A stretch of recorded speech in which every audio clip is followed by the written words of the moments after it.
આ પ્રશ્નમાં આપણને બે દ્રાવણ આપેલા છે. દ્રાવણ એ 1 ગ્રામ પ્રોટીન ધરાવે છે. પ્રોટીનનું મોલર દળ આપેલું છે 50,000 ગ્રામ પ્રતિ મોલ.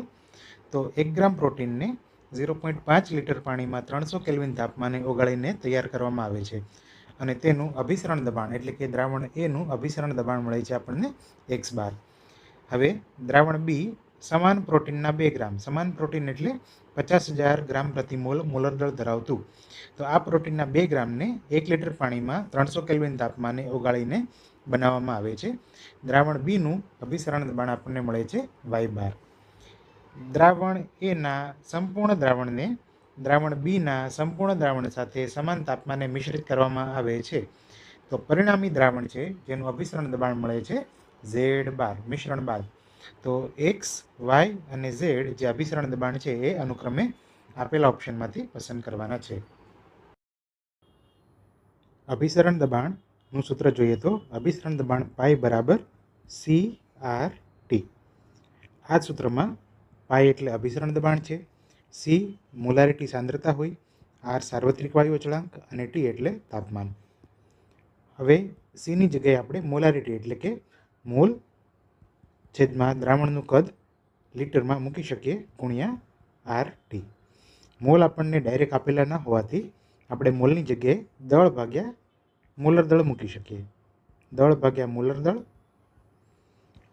અંશમાં આરટી અને છેદમાં કદ લીટરમાં. તો આ બની જશે અભિસરણ દબાણનું સૂત્ર.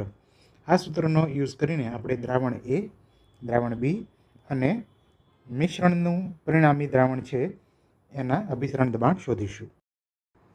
આ સૂત્ર દ્રાવણ એને લાગુ પાડતા દ્રાવણ એ માટે અભિસરણ દબાણની વેલ્યુ આપેલી છે x. માટે x બરાબર અભિસરણ દબાણ x બરાબર દળ આપેલું છે 1 ગ્રામ ગુણ્યા આર. આરની વેલ્યુ 0.083 યુઝ કરીશું. 0.083. નેક્સ્ટ આપણને ટી લખવાનું છે અહીંયા. તો 300 કેલ્વિન તાપમાન આપેલું છે ગુણ્યા 300 છેદમાં મોલર દળ જે આપણને 50,000 આપેલું છે 50,000 ગ્રામ પ્રતિ મોલ ગુણ્યા કદ લીટરમાં જે આપણને 0.5 લીટર આપેલું છે. તો 0.5 અહીંયા લખશું. આને સોલ્વ કરીએ. 0.083 ગુણ્યા 300 આની વેલ્યુ આપણને યાદ હોવી જોઈએ, જે આપણો એક શોર્ટકટ પણ બને. તો 0.083 ગુણ્યા 300 આની વેલ્યુ આવે 24.9. 24.9 છેદમાં 50,000 ગુણ્યા 0.5 એટલે કે કહેવાય 1/2 એટલે કે કેટલા થશે 25,000. 25,000 એટલે કે 25 ગુણ્યા 10⁻3. હવે આને જો ધ્યાનથી જોઈએ તો આ આશરે 25 છે. 25 કરતાં ઓછા છે પણ આશરે 25 અને છેલ્લે નીચે પણ 25 છે. તો આનો ભાગાકાર આશરે 1 કરતાં ઓછો આવશે અને અહીંયા ગુણ્યા 10⁻3 છે, જે અંશમાં જાય તો 10⁻³ બની જાય અને આનો ભાગાકાર 0.996 આવે છે. બરાબર, એટલે કે 9.96 ગુણ્યા 10⁻⁴ આ એનું અભિસરણ દબાણ બની જશે. અહીંયા આપણે ઓપ્શનની પણ હેલ્પ લઈ શકીએ. જો પ્રોપર ભાગાકાર આપણને ખબર ના હોય તો 1થી થોડો ઓછો આવે તો ઓપ્શન એ અને ઓપ્શન બી પોસિબલ છે, સી અને ડી ઓપ્શન પોસિબલ નથી. એટલે કે એ આપણા આન્સર પણ નહીં આવે. જો એ આપણા આન્સર ના આવે એમ હોય તો આપણે એના ઉપર અહીંયા આમ લાઈન ડ્રો કરી શકીએ, જેથી થોડી ક્લેરિટી આવી જાય. હવે આપણે નેક્સ્ટ આ જે સૂત્ર છે અભિસરણ દબાણનું એ દ્રાવણ બીને લાગુ પાડશું. દ્રાવણ બીનું અભિસરણ દબાણ પાઈ કેટલું આપેલું છે y. દળ દ્રાવણ બીમાં કેટલું છે 2 ગ્રામ. આરટીની વેલ્યુ તો છે જ અને મોલર દળ 50,000 અને કદ દ્રાવણ બીનું છે 1 લીટર. તો આ બધી વેલ્યુ પુટ કરતા દ્રાવણ બી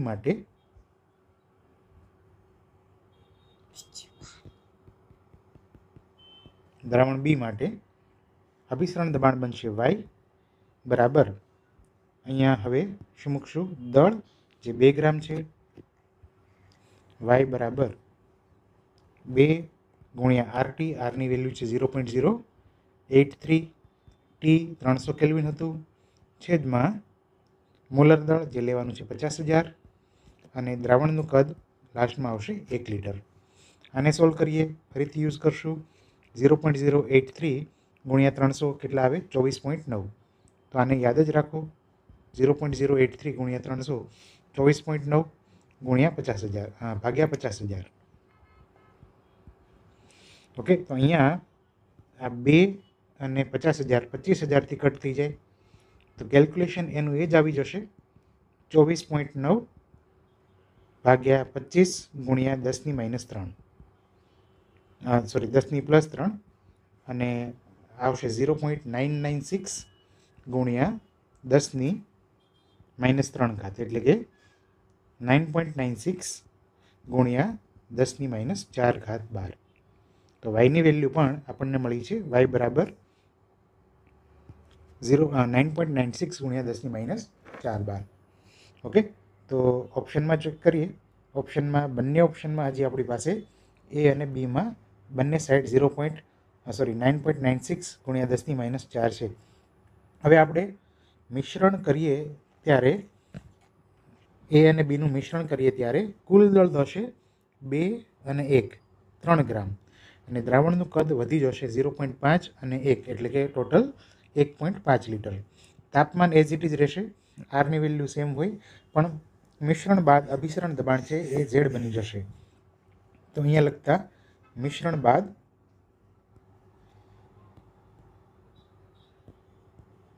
બાદ અભિસરણ દબાણ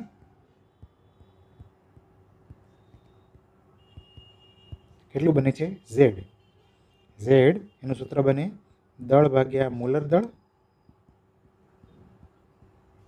ગુણ્યા કદ લીટરમાં અને અહીંયા આરટી. તો જેમ ડિસ્કસ કર્યું એમ કુલ દળ બની જશે 3. મોલર દળ એઝ ઇટ ઇઝ હોય 50,000 ગુણ્યા આર 0.083 ટી 300 કદ લીટરમાં 1.5 ને લખી શકીએ આપણે 3/2. 3/2 લખતા આ 3 કેન્સલ થઈ જાય, છેદનો છેદ અંશમાં જાય, અથવા તો 2 અને 50,000 ને 25,000 લખી શકીએ આ રીતે. અંશમાં બાકી બચે છે 0.083. 0.083 નો ગુણાકાર આવશે 24.9 છેદમાં 25 ગુણ્યા 10⁻³ એટલે કે એ જ કેલ્ક્યુલેશન થઈ ગયું 0.996 ગુણ્યા 10⁻³ અને આને લખી શકાય 9.96 ગુણ્યા 10⁻⁴. બરાબર. તો જે એક્સની વેલ્યુ હતી એ જ વાયની વેલ્યુ આવી અને એ જ ઝેડની વેલ્યુ આવી.